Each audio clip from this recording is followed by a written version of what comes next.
So anything that became very high level frequencies was talking about heaven being somewhere within, but then also something that also in true hermetic fashion would be demonstrated as without.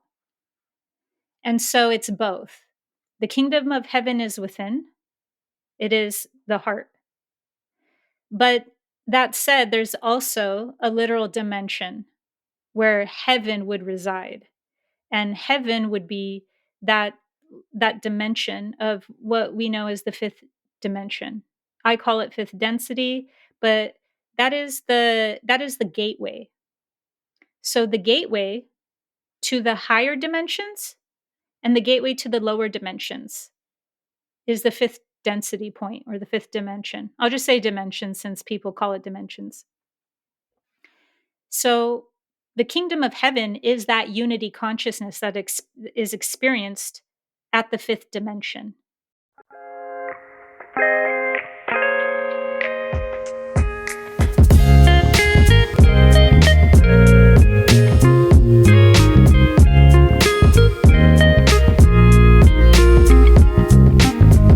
Welcome to a Broaderlenspodcast.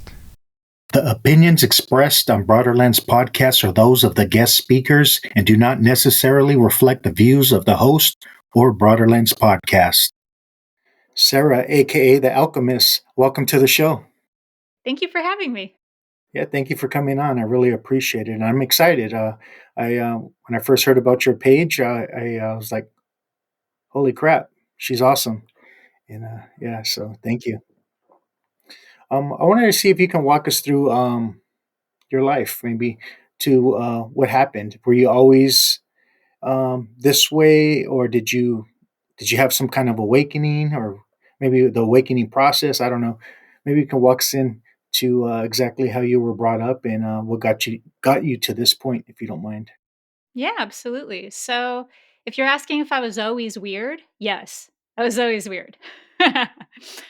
I actually remember vividly in my freshman year of high school staring in the mirror and going, "When are you gonna be normal?" And so I ran cross country at that time, and so I was looking up to the seniors who I was running with, and so I was using them as the template of what I considered normal.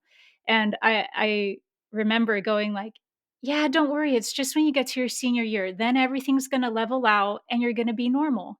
And I remember checking back in with that when I was a senior and going, "Yeah, maybe you're just really weird and you're gonna stay weird."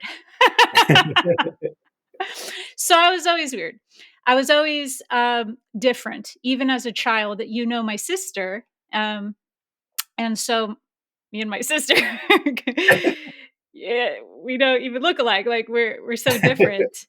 And so I had her as kind of like growing up, the model of what I ought to be like. And so I was always measured against that and going, yeah, I'm not that. I'm different. Um, I came in more integrated. That's the first thing that I want to point out. I came in more integrated than most people here on this plane. And that's not bragging, that's not special, that's just something that needs to be known, and it's said with no vanity. I'm a higher density consciousness, like many of us that wish to serve in bringing the collective into unity consciousness. And with that, I just came in more integrated. And I had a really hard time understanding that until I became older. So I came in very much with already gender not being an issue, being more integrated than most. But when you don't understand that and what you're mirrored back is you're not girly. You're not typically that. And then you have, and I love my sister, but and then you have a sister, and so you're using that as kind of like the marker of what you should be like versus what the reality of you is like. It was confusing growing up, I'd say, just because I had already integrated gender before coming into this life. And so with that, I always stood out, whether I wanted to or not. No matter how much I tried in vain to blend in, I had always been different. And that goes with also the themes that I came in here to reconcile. They weren't what I would consider normal. They were existential always in nature. They were always, ever since I was young, I was always quite jarred with existential themes. And so when I'm asked when the awakening began, it was before this lifetime, really. And so I came in already at a very young age thinking of existential themes a lot. And what I mean specifically by existential themes is being and non being, existential pull, the existential force of what that means to be in the perception and the reality of non being. And that's not always an evil perception, even though that's one of the facets of non being. One of the facets of the energy that I'm calling non being is to cease existence, it's to usurp energy. But then you have what I call a more yin energy of that. And that is one of self annihilation. So it goes inward. It's an impulse to self annihilate rather than to inflict outwardly annihilation. So I came in already um, very much aware of these higher forces of being and non-being, and how that is playing out in an existential theme. So I never had a chance at having normal thoughts. Interesting. If that Um, answered anything. oh yeah, I'm gonna have to rewatch this. um, you talk about soul loss and trauma, and I've heard you on your YouTube channel, and it's awesome. And I will be putting that on the link when we post this. But what is soul loss?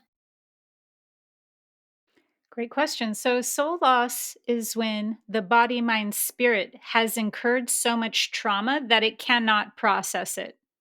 And at that point of not being able to fully process, and I'm talking about processing at an emotional, mental, and even at an energetic level, at a psychic level, it goes into overwhelm and creates shock.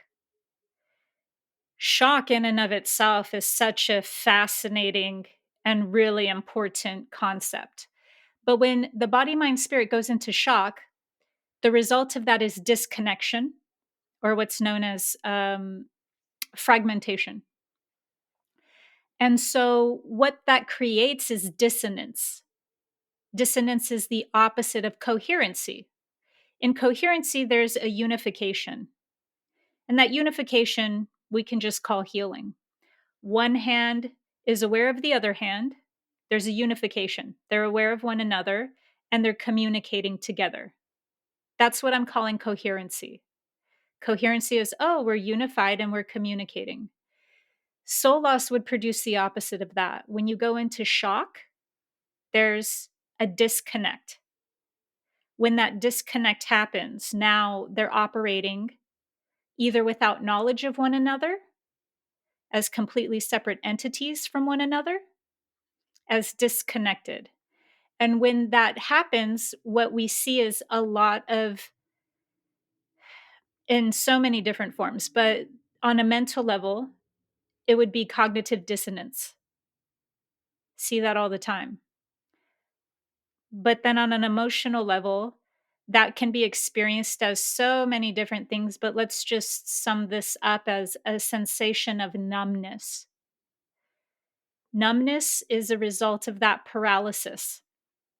So I tell my clients when I'm trying to explain some of the themes that the higher self is doing in a session, that numbness or paralysis even is kind of like the mind moves on. Like we still have to pay the bills, we still go on with life. So it's not experienced as necessarily I'm frozen, I'm paralyzed. How it will play out is kind of like when you are driving a car, but with the emergency brake on. It's like you're still driving the car, but everything's that much harder. Everything's that much more overwhelming. And so, what this creates or produces is a lot of different distortions that I call cellular miasms or spiritual miasms.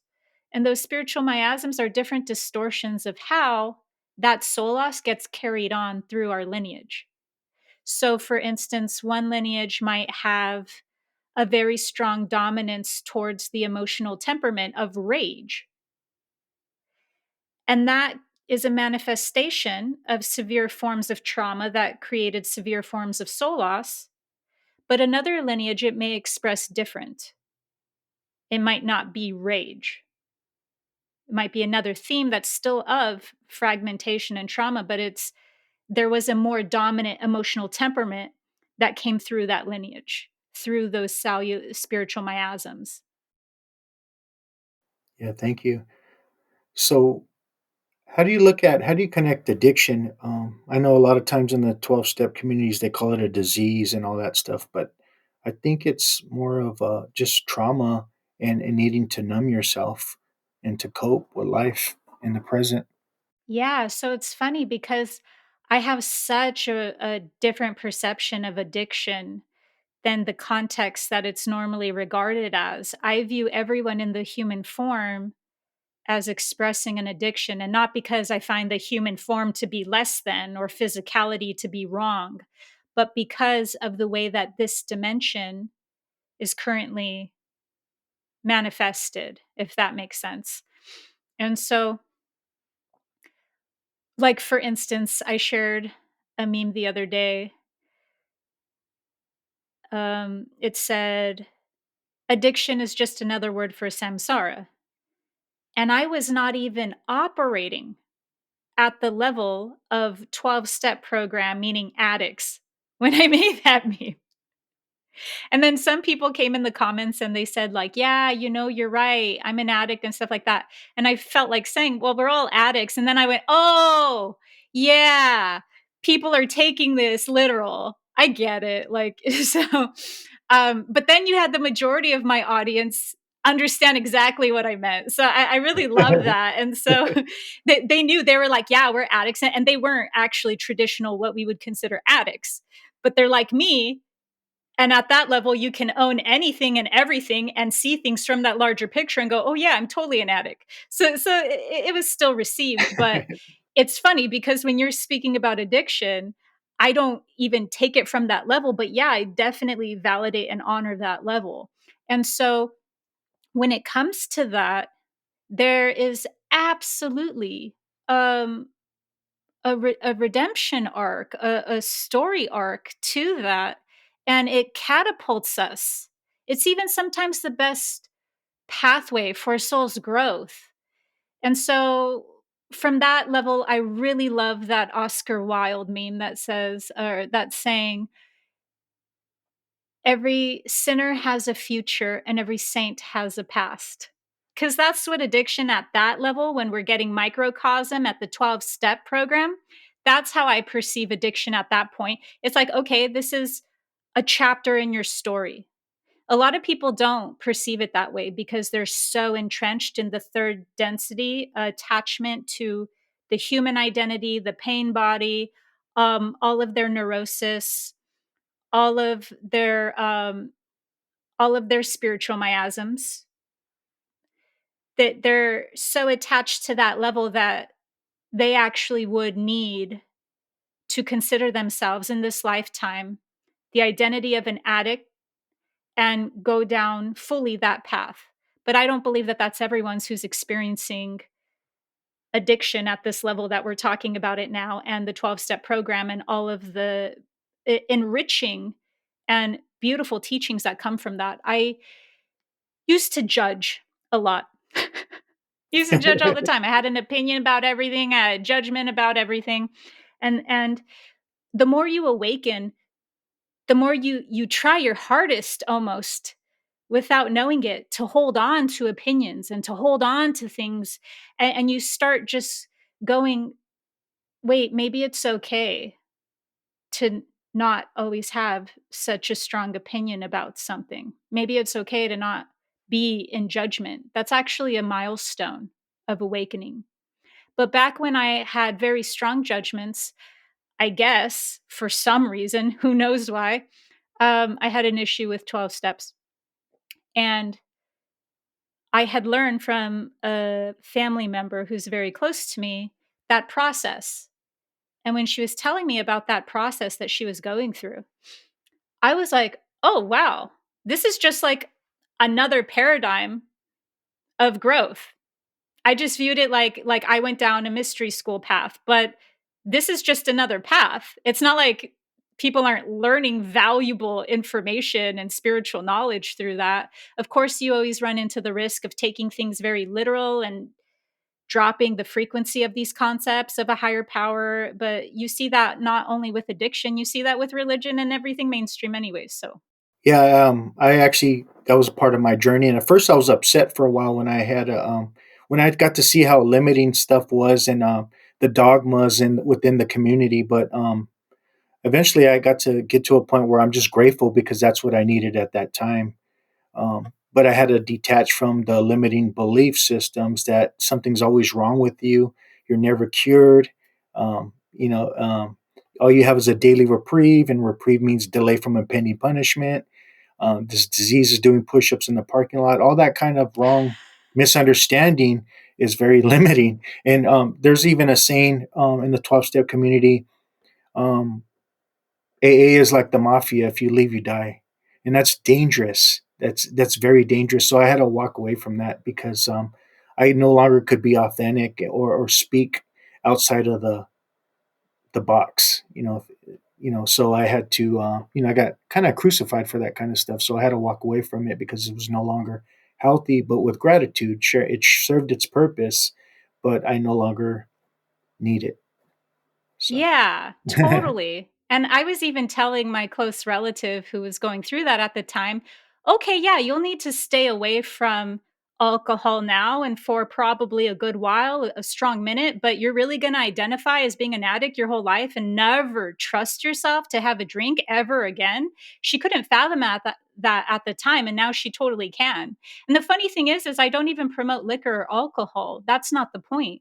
The point is trusting yourself to be an actual more evolved version of yourself. Whereas before, you were entrenched in the pain of addiction. And so it's back to that Oscar Wilde quote. But it's funny because I actually have, independent of that experience, my own personal gnosis with 12 step programs because I was studying a character that I was going to play in my acting class another lifetime ago when I wanted to be an actor. And I was in acting class. And so I don't know if you're familiar with the movie Rachel's Getting Married. I think that's the name of it, I might with have Anne heard of it, Hathaway. but no, I'm not, to be honest. Okay, well, Anne Hathaway is the lead character, and she plays a alcoholic who's deeply in their addiction. And so, for my method acting, since I was just playing this I take everything so freaking serious. I was just playing it in a scene in my acting class, but I wanted to immerse myself in that, and so I had gone on my own accord to 3 different AA meetings to get a tone of why Rachel, or Anne Hathaway's character, was coming from such a hypocritical but self-righteous place. And I saw exactly what you're talking about with my own eyes when I went to those meetings. These people who are in it, that you were talking about, that think the way that you were describing the mafia mentality and then the demons in the corner doing push-ups. I heard that speech too. Um, they're reciting their story. They're waiting for their turn so they can recite their story. And it's just another religious cult because they're all learning and taking cues from one another on how to act and how to have their story set up and how to stay within those parameters and those confines. And so it was like the opposite of healing at that point because I saw everyone mimicking the tribal nature of whoever was higher up on that hierarchy. And so they all had to first take on a tone like that. And then they had to come to that point of it. And to me, I still look at that even now. I look back and without judgment, I go, okay, well, that was them learning how to be vulnerable. That they're not there yet, but that was the best context. That was the best access point they had to learn how to be vulnerable. And I even see this in social media. We're all we're all just trying to do our best with whatever level of consciousness we're at on being vulnerable. And so sometimes I cringe on social media because I see somebody trying to be vulnerable, but you can just clearly tell that they're pretending. And I'm even forgiving of that and non-judgmental of that because what I see is that I don't take humanity as having everything figured out, and I dropped my expectations for humanity a long time ago. So knowing that we're all just like emotionally retarded children, it would make sense that we're in an age where we need things very cringe and very blatant and boldly just act it out. True, genuine embodiment is something we're on our way to. But in the meantime, we're doing the best at acting it out. And just like how a baby monkey learns how to bathe themselves by watching the mother monkey, we're going to figure it out. But right now, it's very cringe. One more personal question I would like to ask. Do you think it's dangerous calling yourself an alcoholic or an addict for years over and over with the psyche? I think it doesn't give, I think it blocks off any higher ability for growth to come in when you're constantly reinforcing that identity. Yeah, but I don't think it means that those circuits will be fully disconnected. I feel that a person, should they all of a sudden see, I don't know, like an enlightening video on YouTube, or should they have a conversation with somebody that's super profound, I think that whatever their consciousness is, at that moment of having an epiphany that, "Oh my god, I've been, like, reinforcing this identity, and it's probably been hurting my body, mind, spirit, constantly infusing and reinforcing this limiting belief, and then calling my whole spirit this thing called addiction." Um, I think once consciousness comes into that play, it can already start healing, it could already start creating that neuroplasticity. Yeah, thank you for confirming what I was experiencing during my journey. Because I was in the 12-step community for 14 years, and then I detached from it. But what happened for me is I started to see this not in a judgmental way, but in a way where like awareness, like holy shit, this ain't healthy for me. I got to let go of this, and it's limiting and it's blocking, creating a little bit of blockage from higher consciousness. So I had to let go of that stuff. So I appreciate it. You also talk about the inner child, and you said I watched one of your episodes on the inner child, and you mentioned something I never even heard of before, and it's called cosmic abandonment, which was powerful because I had abandonment issues growing up as a kid, which I could see where it created this alcoholic or addict. Part of it was a piece of it was having abandonment issues, but you took it to a whole different, many different levels. Would you touch on our inner child and what our inner child is and cosmic abandonment, if you don't mind? Yeah. So cosmic abandonment is the condition of the human consciousness.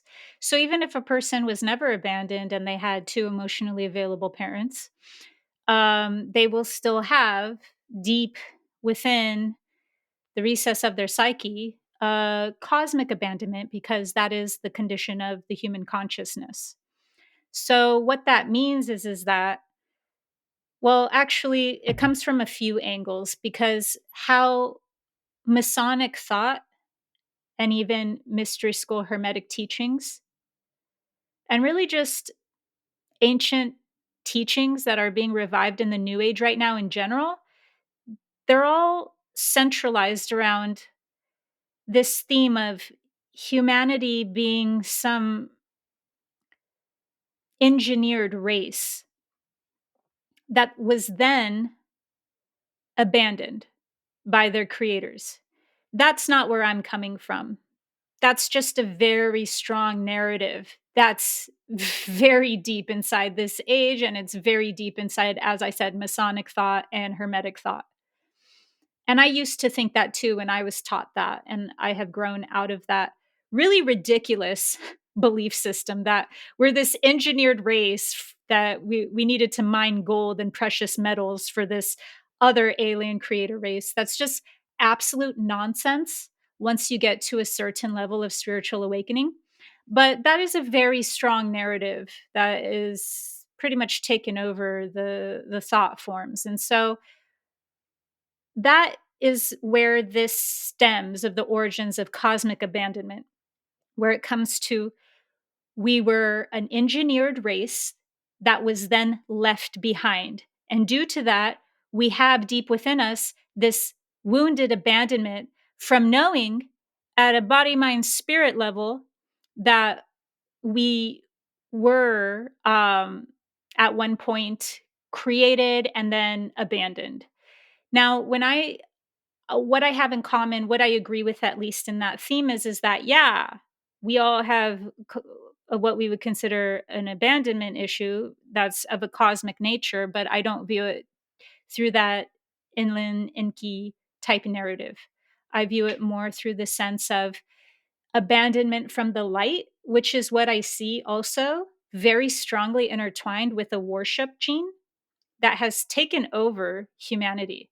So it's this spiritual amnesia that's been placed on the human identity, the human consciousness so strongly that we are so separate from our source that we feel abandoned because that's what separation consciousness, that's what disconnection from our true self, right? When we're in spiritual amnesia, we're disconnected from our true self. We're in amnesia. As an amnesiac state, it is just it is completely correspondent to abandonment because it's the ultimate form of soul loss. When you're in spiritual amnesia, that is the strongest form of soul loss. You don't remember your true identity. And I'm talking like layers worth because we're multidimensional. So I could say your true identity and give you one portion of that, and that wouldn't be all of it. I see people do that a lot. They say like one portion, your true identity, which is, and then they say something and it's like, yeah, that's true, but there's more. So it's multidimensional at that point, if that makes sense. Yeah, that makes a lot of sense. Thank you. I never even thought about the Anunnaki stories, the Sumerian tablets, as being cosmic abandonment. I never even thought about that, but and that's a part of the story. But yeah, That's what Masonic thought. I'm talking about like, the 33 degrees type Masons. That's what they learned. So that's not something that was ever purported. That I guess what I'm trying to say is it's occulted knowledge. It's secret yeah. knowledge. You also talk, and this is getting popular, but most people that I know don't even know what this is, but they heard of it called shadow work. What's the importance of shadow work, and what is shadow work? Yeah, and that just reminds me, you also asked about the inner child and cosmic abandonment. So the inner child is an aspect of the shadow. What the shadow is a composite character. We call it the shadow for the sake of us needing a term to relay something that is more than one entity. So it's a composite character. It's not just one thing, but the shadow being that composite character now, what shadow work is interacting with this composite character. So if we're interacting with this composite character and our wish is to either heal it, transmute it, become aware of it, embody it, integrate it, people will, if you ask each person what their goal is with that, they will say some variation of the things I just mentioned. Interacting with the shadow is always done kind of like by looking at a mirror. So the mirror shows you something about what's going on beyond you in the back of your head, right? Or what's going on behind you. That's what that shadow work is like that. It's learning because you can't directly perceive your shadow. You can start directly perceiving your shadow. I don't want to gaslight your audience. You can directly perceive your shadow by just becoming aware. But once you start getting to certain layers of your shadow work is strongest, and all the different methods for it are done in that illustration I just gave, where you can't perceive it directly. So it's almost like looking through a mirror to see what's behind you. You have to use certain techniques to become aware of things at that point. This is obviously at a point where once you've had direct awareness of something, that's been exhausted and no more can be incurred through direct awareness. I have a weird vision right now. I'm thinking of a meme when you said that with the mirror, and it shows a guy taking a selfie, and there's a mirror in back of him, and then it shows his butt crack. Sorry, but that's what came to mind when you were saying that. Sorry. Nice. Yeah, and then you see your butt crack and you go, Yeah. "Damn, that's ugly." Sorry about that, but that's what came to mind. That's So funny. I want to ask you about Jesus. Like, what do you think? What's your take on Jesus? I mean, studying the history, I don't personally believe there was a historical Jesus, but he's more like what Carl Jung talked about, an archetype, or I think Charles Fillmore talked about the Christ principle. And when I could see it like that, it makes more sense because I mean, Jesus. There's no evidence outside the Bible of Jesus. There's nothing written about him, but yet he's famous all over the world down the ages, and part of it's because of his followers taking over different countries and killing people and raping people and forcing them to become a believer in their ways along with their religion. So that's one reason, but there's another side to it where it's a beautiful teaching behind Christ, like the Christ in you. Or if you look at the Gnostic texts, and I know you're very well versed in the Gnostic texts, it's a totally different type of like secret teachings compared to what the mainstream is teaching, the mainstream church. You also talked about a false light. I've heard you bring up, and did the church intentionally teach this to dummy us down? Some of the early church followers that were like these elites were all about power, but is there secret teachings in the Gnostic texts? Sorry, Yes, yes, yes, sorry, yes. I was having a conversation with my dad the other day. He's like my biggest fan. He like watches all of my stuff, and as you may already know, he's Muslim. So it's funny that he's like fascinated by my work. He loves it. And he was asking me a question the other day about one of my videos, and I told him, "You know what? I've changed my mind about the church. Nobody needs nothing to manipulate nothing. I could say a sentence and I can be as clear as day and try my most before uttering that sentence to make sure that that sentence was perfectly designed, and it will still get played back to me by whoever receives that sentence's level of consciousness." So I told them, I changed my mind.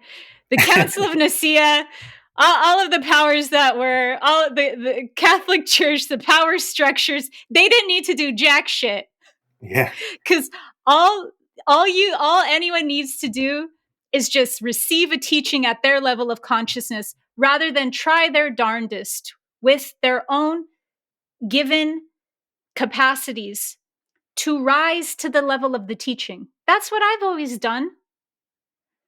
You know, regardless of higher density came in integrated or not, regardless of anything, I have never been spared of sincerity. I'm just a sincere person. I have no issue looking at things that are out of my awareness to bring them into my awareness or to grasp something at a level that I am currently not at.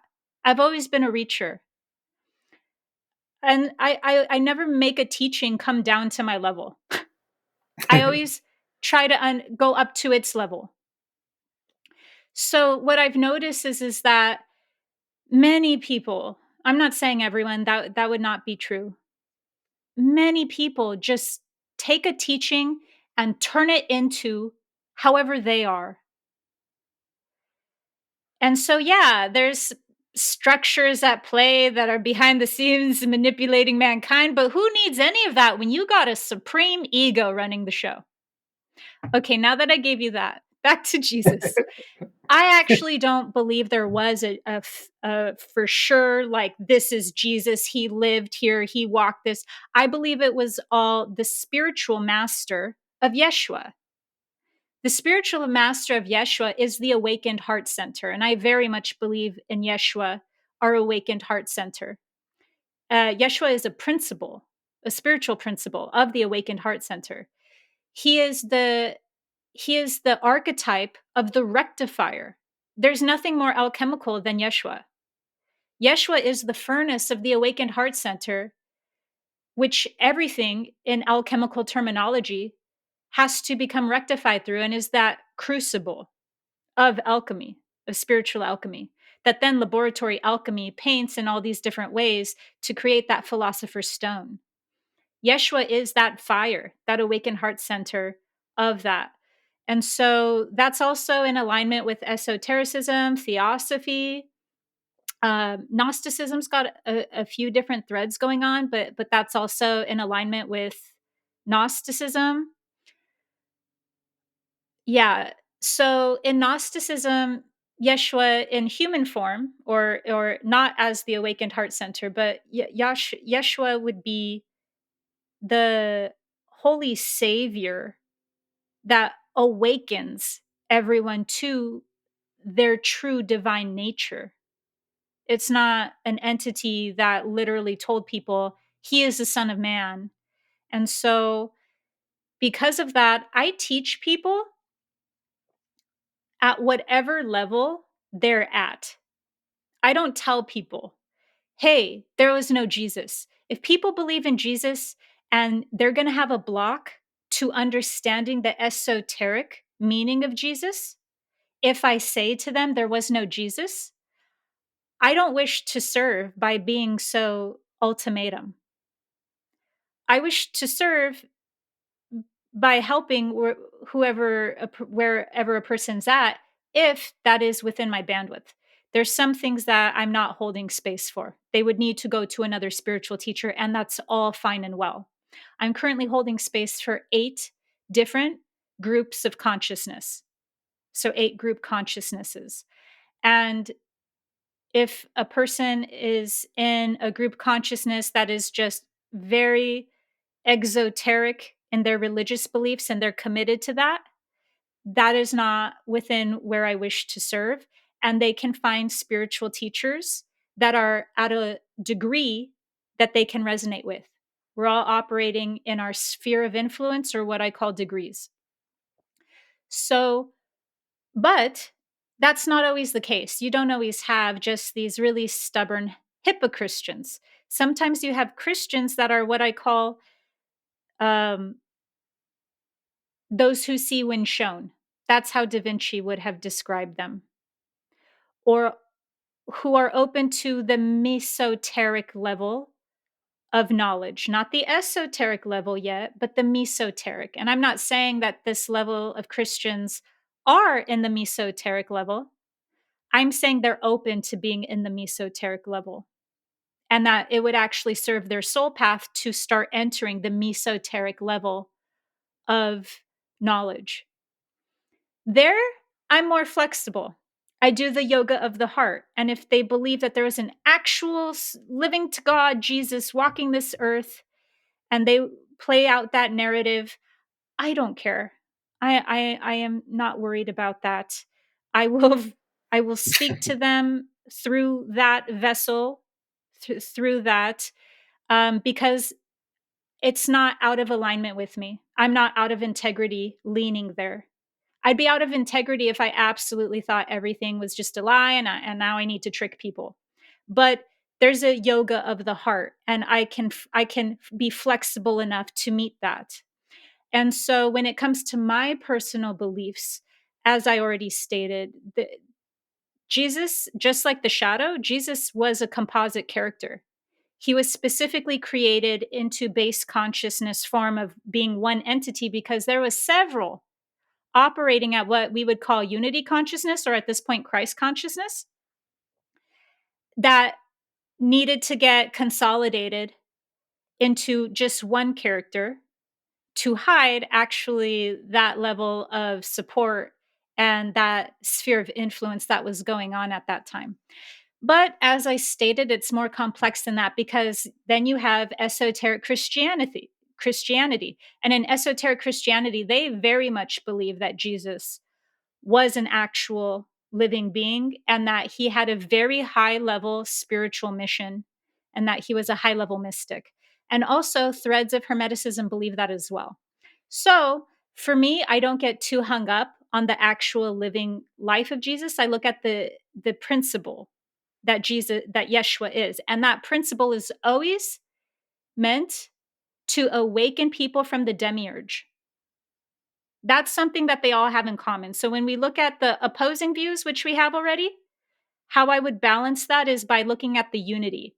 And all of mysticism agrees that whether Yeshua was a living, breathing being or whether he is only the spiritual principle of the awakened heart center that we know as Christ consciousness, that the role of that archetype is not just for the ascension of the human being into unity consciousness, but that also the mission and the role of this is to awaken people out of the demiurge.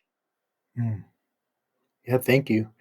I love what you said because I've learned how to do that. When I used to take people through the 12 steps, if they were a Christian, I would speak their language and share their principles to help them evolve. And if they're a non believer, I would help show them science I just learned how to speak their language to help them evolve, regardless of, and remove whatever I think or whatever, and just help uplift people. And that's something I learned, organically as I started to continue to grow. So, and I heard you say that, so thank you.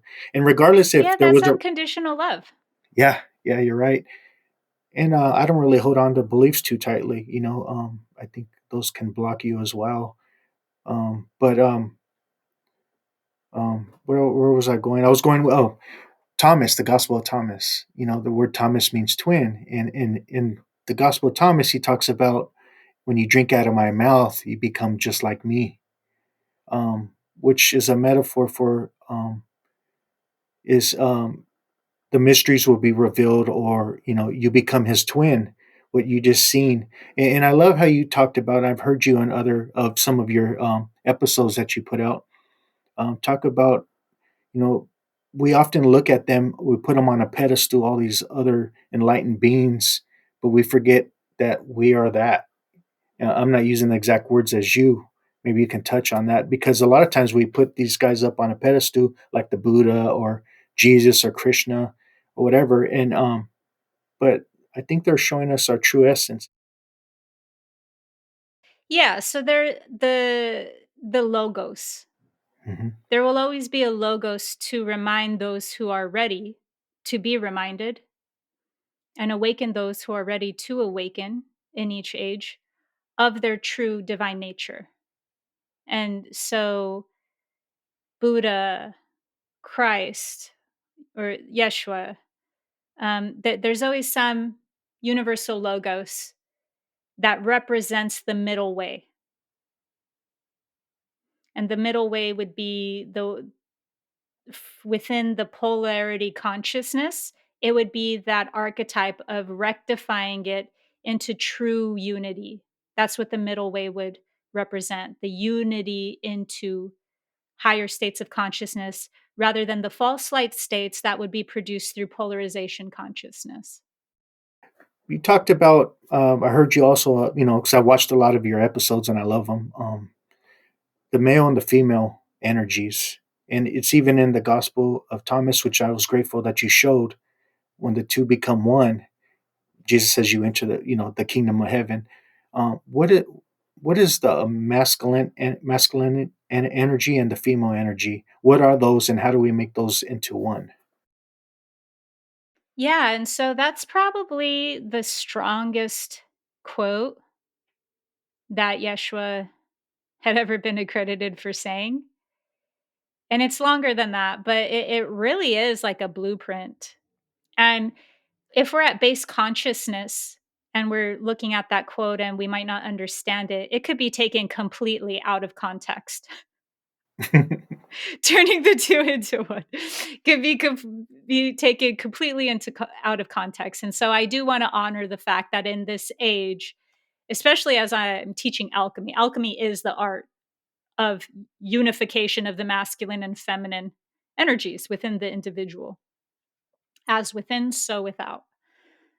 And so even there's like this responsibility and awareness that needs to be embodied of how to navigate that so as that the person who's receiving that transmission of knowledge is not confused by the different themes within the spirit of this age that are looking like a bastardization of that spiritual knowledge, because there's no higher spiritual knowledge in this reality than the unification of the masculine and feminine principles.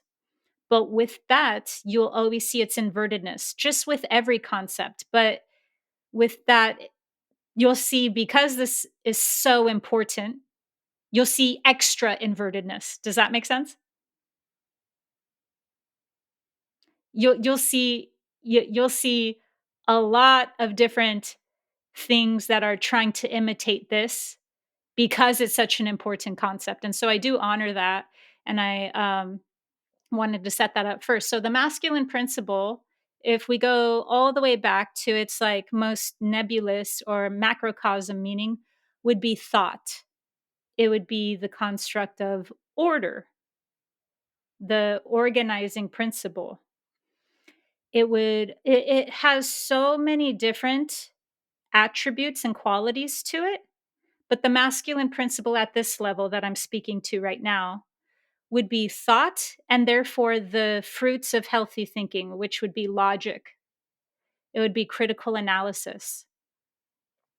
It would be the ability to organize chaos. And then so it would be it's what's known in the occult teachings as the left hemisphere of the body mind spirit, the left hemisphere of the brain specifically. And then you have the right hemisphere of the brain, which is the feminine principles, and this is represented through the limbic system. It's known as the mother, it's also known as the Holy Spirit. There's so many different names. The more important a principle is, the more names they have. And so the feminine principle would be emotion. But at an even higher level than emotion, it would be conscious sentience. It would be sentience so strong that there's a hidden universal principle just for the feminine principle, and that's called care. Have you heard of the cremation of care ceremony? Have you ever seen a giant owl statue that a bunch of people go around in Sonoma, California? I haven't, to be honest. Oh, okay. Okay, so yeah. Sorry. So there's this thing called the Bohemian Grove. You might look it up Oh, now, oh, but oh, yeah. an owl. I thought you meant the letter owl. You're talking about the Oh, no, owl. yeah. Yeah, yeah, Yeah, yeah. like I've I definitely felt seen that that. you knew Yeah, what I was yeah, talking about, but I yeah, yeah, wasn't gonna be like, "No, you know what I'm talking about." I could yeah, totally yeah, feel that you know what I'm talking about. yeah. Of course, for sure. Yeah, that owl. Okay, so that's the cremation of care ceremony. Mm. That is a whole ritual just to strip and disconnect human consciousness from the feminine principle of care. Because care is the most powerful concept in all of existence, but I won't get into that. So, the feminine principle, let's just bring it back down into human form now, is emotion, or at the very least, a spiritual sentience. So, you have thought, sentience, and then there's always a trinity. What those birth is right action, or what's known as wisdom. But when a human consciousness is able to no longer oppose their emotional body, repress or suppress their emotional body, their emotional reality and identity. And they've balanced it with their mental body, with their logic, with their reasoning, with their discernment. What you get is that equilibrium, and that equilibrium is known in alchemy as eros gamos, the sacred marriage of the masculine and feminine, or what we just know in common terms today as good old fashioned enlightenment. Yeah, thank you. In ancient Kemet, they had the Ankh, which I know you're familiar with, which represented one of the symbols behind it is the female and the male as energies, right, for creation. But by the time it gets to Christianity, there's no more female aspect of it. You think that was done intentionally, since you were talking about the owl? Oh, absolutely. That's why there's a necessity in this age for the rise of the divine feminine. Now, some people say, well, what about the divine masculine? What happens when the divine feminine rises and not the divine masculine? The divine feminine needs to rise because that's what will turn the invertedness of the masculinity into divine masculinity. So the divine feminine is not rising so that she can be above the divine masculine. She's rising in order to create balance so that then the toxic masculinity or the patriarchy as we know it can flip into its healthy form. None of these can be in health if they are out of balance. So, a whole human being that's operating in unity consciousness has the masculine and feminine as a spectrum. They're a spectrum of a whole unified being. And so, some people might go, well, that is trying to feminize masculine men. No, that's not trying to feminize masculine men. That's only if the teaching got taken and lowered in context, lowered its frequency into how we understand what that means. In unity consciousness enlightenment, we, before I go there, we have in the past references of what being enlightened is, and they're very frail in body and form, right? They're almost like the more frail and physical body you are, the more that's showing the spiritual essence, the spiritual strength of the being. And so now we're in an age where we're balancing everything out and even bringing back into review and adding to it our understanding of enlightenment. And with enlightenment, it doesn't require a person to be frail or a person to look more feminine or look more this. You can be a freaking alpha bodybuilder and unify into Eros Gamos. This is what happens when esoteric teachings get put into the exoteric sphere. They kind of get misconstrued and lost in the sauce and then taken and put into like a base consciousness form. And so, but yet there still is a demand because we're in the age of de-occulting. We're no longer hiding information, we're bringing them out. So it's now the mission is, hey, bring esotericism into the mainstream and let the chips fall where they may. Mm. Literally, that's the school of hermeticism and masonry. That's the ones that haven't been corrupted and tampered with. That's their whole move, and I'm on board with that. What do you think about the Emerald tablets? I know, it's been become really popular, but do we actually have an original or a text of the Emerald tablets? The emerald tablets, and I know there's, at least in esotericism, there's a lot of back and forth about the truth of the authentication of the emerald tablets. But I would say that even though they come from like shady origins, that if you read them, they sound like things Hermes would say. So at that point, it's just a lot of good gnosis, and I don't care about where exactly those origins are. But yeah, so the Emerald Tablet itself, what was the question? Is there original text of the Emerald Tablet itself? Yeah, yeah.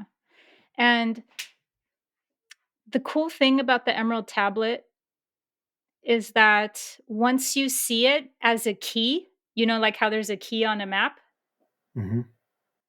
of an alchemical process, it's the alchemy of the sacred secretion. A lot of academics find that tablet utterly, utterly fascinating, but just think it's kind of like mystical, blue, blah, blah. But the Emerald Tablet is the alchemical formula of, I don't know if you're familiar with the etherization of the A bit, blood. a bit, yeah. Yeah, it's the alchemical process it's describing. So just how in alchemy there's 7 stages, or there's actually some traditions that do 4, or some traditions that have 3, but there's usually 7 stages, or there's one even of 12 stages, but they're all about combining the different elements, imbuing the consciousness, or that secretion with each element. And so that's what the Emerald Tablet is describing as well. It's just going through the descension and the ascension Mm. of our own pneuma, our own secretions that are of a spiritual nature. You brought up the Trinity and the power of three, and we find that in the Hermetic teachings, along with, like, you brought up Inki, Anu, Enlil, Aset, Haru, and Asar, in Egypt, and Kemet, and you find it all over the three symbolism. Like, what is the Trinity, if you don't mind me asking? Yeah, so you can find that with anything. So back in the day when I was really hung up on trinities needing to just be one thing, we take Father, Son, and the Holy Spirit. Once you put it into esoteric lens, it's still Father, Son, and Holy Spirit, but now those are just principles of thought, emotion, and action. But there's a deeper layer to that.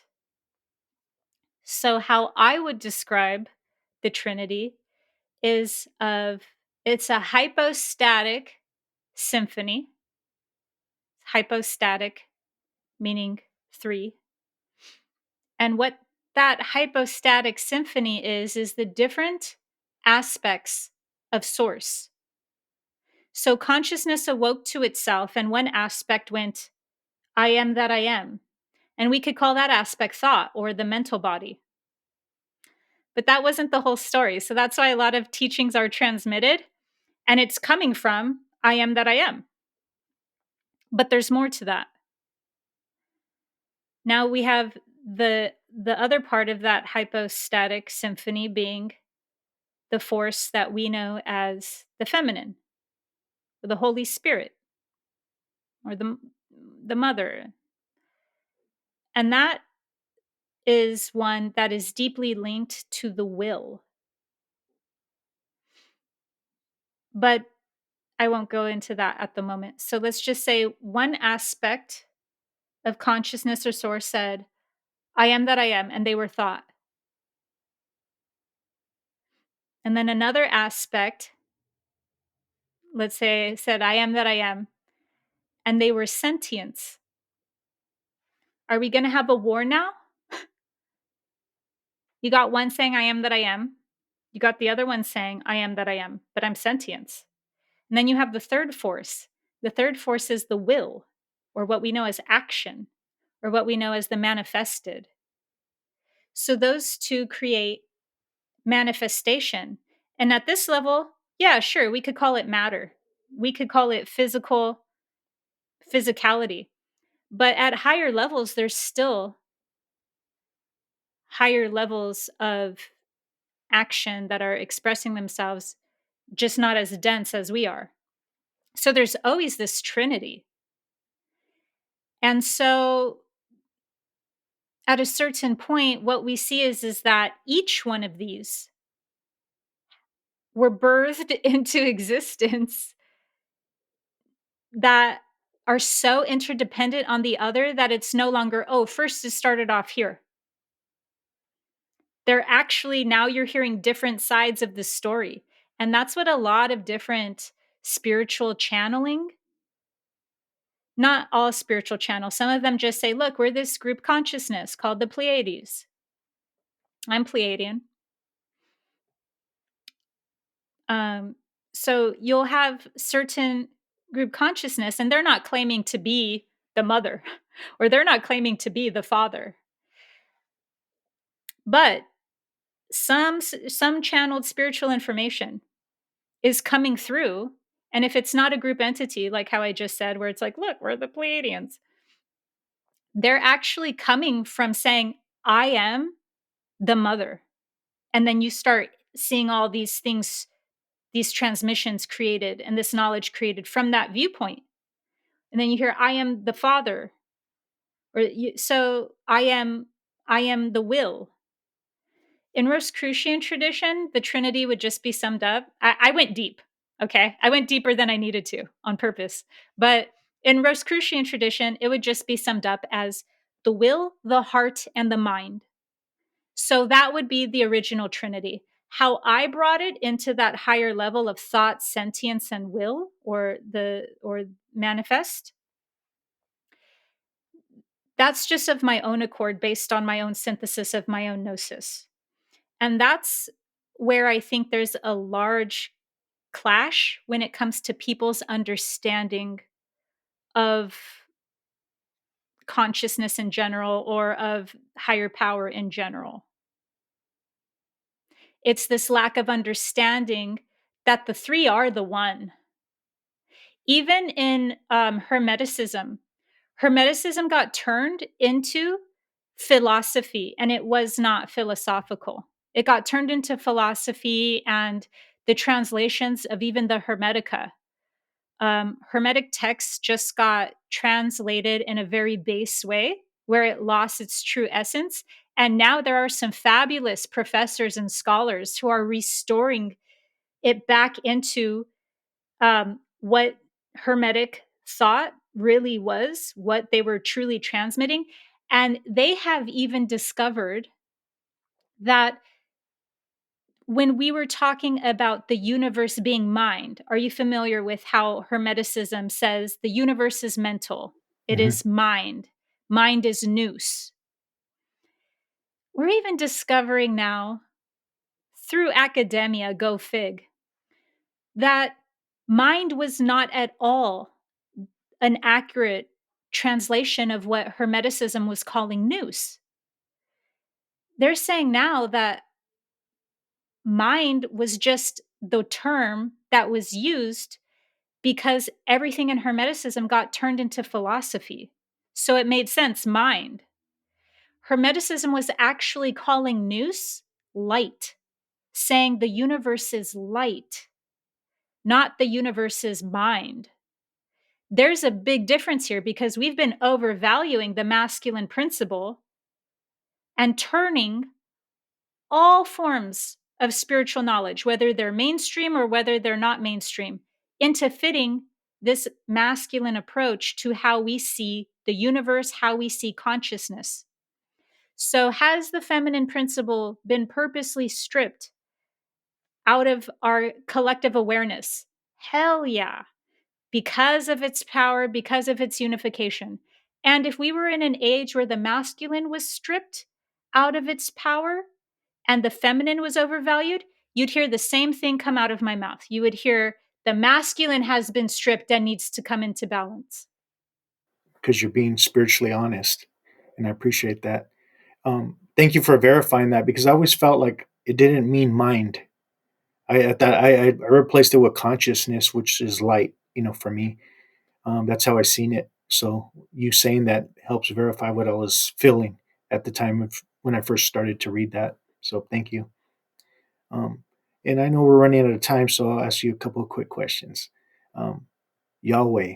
Who do you think Yahweh was? Because he was very like a war god and claiming to be the creator, but it's pretty obvious when you really start to read this stuff and have that inner knowing that yeah, this is not the creator or the source of all. Yeah, and this is where me and esoteric Christianity completely part ways. Mm, Um, yeah, Yahweh is the demiurge.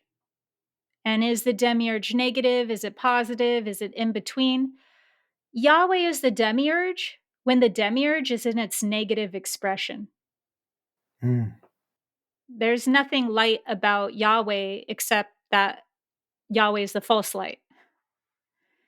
So, yeah, and you pinpointed it. You said warrior god. Yeah, it was a Canaanite pantheonic god. It wasn't even El. And so I'm going to do a video shortly on Yahweh. Some of these larger topics, it's just a matter of when I have energy. It's not about anything else. It's like sometimes I build a topic up and I just don't have the energy for it because I'm like, "Oh, that would be too much." And it's like, really, I could do it. I could do it if I didn't get overwhelmed by how much I wanna do it right. Like, I could do the video today. Nothing will change between now and when I do the video other than the day that I choose to do the video, I will have said, "I have the energy to do it." And I'm a projector in human design, so energy is a very precious commodity. We have to go with the flow of our energy. So that's how I get my collective asking. When I do my videos and my core audience goes, "I was just thinking that. How did you make a video? Are you reading my mind?" And I'm going, "I kind of am because I'm getting the energy from the collective asking." So yeah, so Yahweh is like the biggest mafia god you could ever imagine. But also, if you think about the different movements of energy, it makes sense that Yahweh came into power the way that Yahweh came into power because we were already energetically moving into a very dominant, hyper masculine at the expense of the feminine age.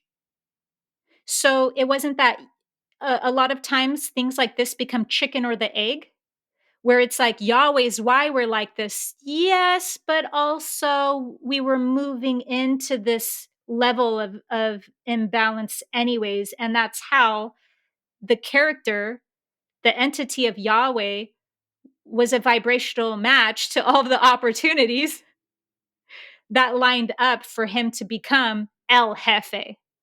Because that's the mentality of Yahweh. Yeah, yeah. Yahweh just became a mafia, like if the toxic femininity screws her way up to the top, then the toxic masculinity just kills everybody all the way up to the top. And that's what happened. That's how Yahweh got to be El Jefe. Yeah, when I first started to realize this, I was like, excuse my language, holy shit. Because, like, it makes sense. I am a jealous God. No, don't worship no other gods but me. This big El Jefe you talked about. And then it shows how was separated on the north, and then Yahweh got the south or something in scripture. So the Israel was divided by these gods. They were assigned to certain places. I was like, whoa, that doesn't seem right to me. A lot of red flags for me. So thank you. Yeah, and then he's even described straight up in the Bible itself as having like a snout and being a dragon. Yeah, yeah. Like no, none of the Christians talk about that part where No. Yahweh's depicted and illustrated as being a dragon. They talk about picking and choosing. Or wiping out villages and raping women. That's actually in scripture. Like, whoa, what the heck? Yeah, Sermon on the Mount is horrific. And it's very sad that a lot of highly patriarchal thought forms are still trying to preserve patriarchy through the same type of thought form as Sermon on the Mount. It is it is so distorted. It's I'm like speechless because it's the same. And so what you have today, you have clear as day divine masculinity. I see that very present. And divine masculinity, what I mean by that is they're not disowning their power in order to claim some sort of false balance with the feminine. They're divine masculine. They're in their power. And as they're in their power, they're also completely committed to truth. And through that, naturally allowing the feminine into balance to rise. That's healthy masculinity. But then you have a distorted masculine that's trying its best to portray itself as divine masculinity. And it's just patriarchy, like version 2.0, but not even. It's just like, no, no, no, you guys, we're still in control. We just need to not hit women. We just need to treat them better so that then they could be in their feminine. And that's still just a more modern version of Sermon on the Mount, which was, hey, you can have 10 wives, but you will get one taken away if you beat her on the third time. And if she didn't deserve it on the third time, but you beat her anyways, that is when you will get punished. Not on the first time, not on the second, but the third time you physically abuse your power on the wife that did nothing, that's when there's a law against it. So the Sermon on the Mount type of deal, what severely toxic at the time, was actually portrayed as divine masculine. Going, wow, look, Yahweh's setting rules for men to not beat their wives or to rape other people. And now you have like this like false patriarchy trying to act like it's like in its health by going, look, you guys, everything can still be fine with patriarchy as long as we see now that we have to not abuse our power. There will always be abuse of power if the divine masculine and divine feminine do not reach union or balance or eros gamos. Because if you have overly femininity, there's an imbalance. It turns into toxic femininity, toxic masculinity. Same for what we're seeing just reverse with masculinity. It's only in health when it's imbalanced. Mm. Is there exercises we can do to help bring those into harmony with one another? Yes, those will be dependent on the person's personal imbalance. For instance, what I notice a lot, this is where I agree with some mystics. They'll say things along the lines of, there's not a divine feminine rising issue. That is a new age deception. It's really sacred masculinity being oppressed. And I agree with the sacred masculinity being oppressed because the level that these teachings are being transmitted from is there's not enough healthy conscious action taking place. And that the new age deceptions, I'm just speaking from the point of view of these mystics, the new age deception is to over feminize the entire collective consciousness that's awakening, put them into complete passivity, make them dream themselves into a solipsistic illusion. Say, look, you can create anything just by aligning your energies and thinking the thoughts that you want, creating these solipsistic bubbles that make you not take conscious action to change the world. So, in that way, I would have to agree with these mystics that are saying that sacred masculinity is being oppressed. Because when you ever have this imbalance, what you're going to have is some sort of toxicity as the result. And so, where these teachings are coming from sacred masculinity being oppressed, is actually never get angry, never use righteous indignation, right? That's not spiritual. Being spiritual, you don't get angry. All of these are things that have their place and purpose, but when they're put strongly as a standard for a spiritual being, that's when these become new age deceptions. So my advice is how to balance these, our sacred masculinity and our sacred femininity, and how to create harmony and union between these depends on where a person's own imbalance is. That's why inside my videos I try to hit a lot of different layers of reality. Like I'll speak on one video at one level of reality, and then the other I'll turn it on its head and try to speak to another layer of reality. It's because everyone, even in the awakening collective, is at different points of their own imbalances, and they're becoming aware of those distortions, and they're balancing them and integrating them at their own rate and at where their own personal distortions are. And so, if a person, for instance, needs to balance their divine masculine energy, that might either be, just as one example, understanding logical formulas. I actually, out of the two, I have a bias, and I'm actually a little more annoyed when a person doesn't have a balanced and healthy masculine, just because what you'll see is they can't take responsibility. They have no ability to take responsibility, which is a divine masculine quality. They want to just deflect. Um, but also, they aren't aware of just how strong and valuable and absolutely critical to awakening logic is. So, if a person's lacking a lot of logic, just basic logic, that's a very imbalanced masculine energy. And I don't say that people need to become masters at logic. I don't want to make this sound like it's too cerebral. We're already, as we're awakening, developing critical analysis, critical thinking, neuroplasticity is happening at a faster rate, at a more malleable rate, even in the quantum, because now we're identifying more as energy and less as matter. So even that alone is creating way strong upgrades. So I'm not trying to tell someone they need to go do a study class in logic in college, even though that helped me immensely. But I was already downloading logical formulas as a child, like as a straight up 5-year-old. So I already came in with mystery school, Pythagorean logic, like completely mastered. That was not something that I needed to ever learn this life. I didn't understand what the name was for it until I went to college.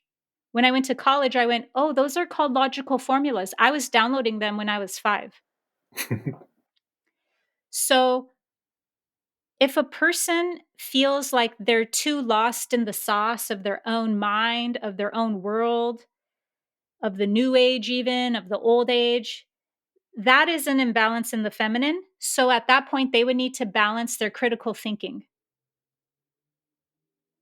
But it could also be the other way. If a person is overly analytical to the point where they're quite armonic, they're quite disconnected from their intuition, that creates that is what we're currently in, actually, in the spirit of this age. We're in an overly left brain society.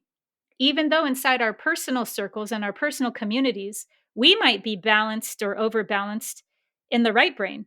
But overall, as a society, we're way strongly left brained. And so, what we're seeing in the world is reflections of that through the war, through Mhm. different wars going on. They're all an expression and a manifestation of the divine masculine and the divine feminine being out of balance. So, they're in their toxic or wounded form. And so it really depends on where a person's at and what their own personal blind spots are or their next step for expansion and growth. Each person's developmental curve will need to be truly assessed by the person in their own wholehearted honesty and sincerity so that that way they can take the appropriate action steps to balance those. But when you do, there's certain fruits. One of them is discernment and intuition. A lot of people think, oh, the masculine and the feminine are, separate pathways. And even though they're separate experiences, the fruits lead to one another. That's why Jesus is also the awakened heart center. It's the one that can rectify the higher nature, the higher truth of paradox. So what you'll see is that logic is not in opposition to wisdom or intuition. And intuition is not above discernment. What happens is logic, the more logical you become, sure, you can fall off and become harmonic, but you have a better chance, actually. You're in a better vantage point at becoming super intuitive, of reaching enlightenment. You just took the pathway of logic. Logic leads. If you logically follow the course of logic, it will unfold into intuition and into spirit. So even if you didn't mean to, if you follow logic and you're sincere, you will sincerely unfold your logic into a higher state of awakening. You're just going to pop into it. So that's the beauty of the two. They're not in opposition.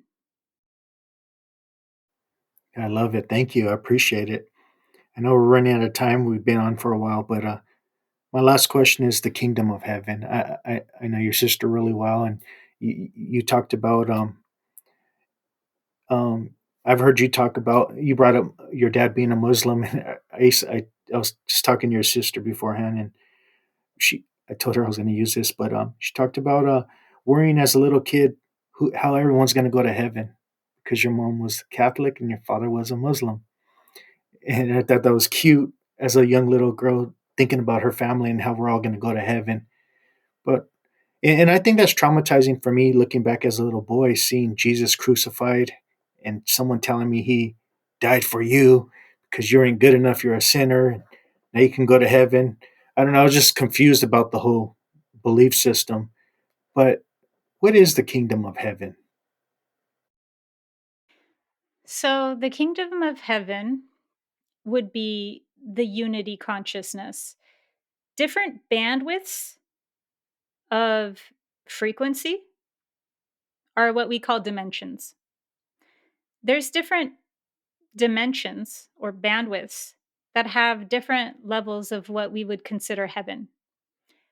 There's some in the false light realm, but if we're truly talking not about the false light realm and about the kingdom of heaven is within you and all those beautiful things from Thomas, then the book of Thomas or even Mary's teachings, because her transmissions of the gospel were the most hermetic. They weren't even Gnostic. So anything that became very high level frequencies was talking about heaven being somewhere within, but then also something that also in true hermetic fashion would be demonstrated as without. And so it's both. The kingdom of heaven is within, it is the heart. But that said, there's also a literal dimension where heaven would reside. And heaven would be that that dimension of what we know as the fifth dimension. I call it fifth density, but that is the gateway. So the gateway to the higher dimensions and the gateway to the lower dimensions is the fifth density point or the fifth dimension. I'll just say dimension since people call it dimensions. So the kingdom of heaven is that unity consciousness that is experienced at the fifth dimension. Now, some people see the fifth dimension as not being full physicality, or some see it as being all spiritual. The fifth dimension is actually the last dimension where there's still form. It's just more malleable. So you're in a light body, but you can almost like shapeshift at that point. It's malleable. That's like the vehicle of the light body at that point doesn't express itself in the way that our vehicle in this dimension expresses itself.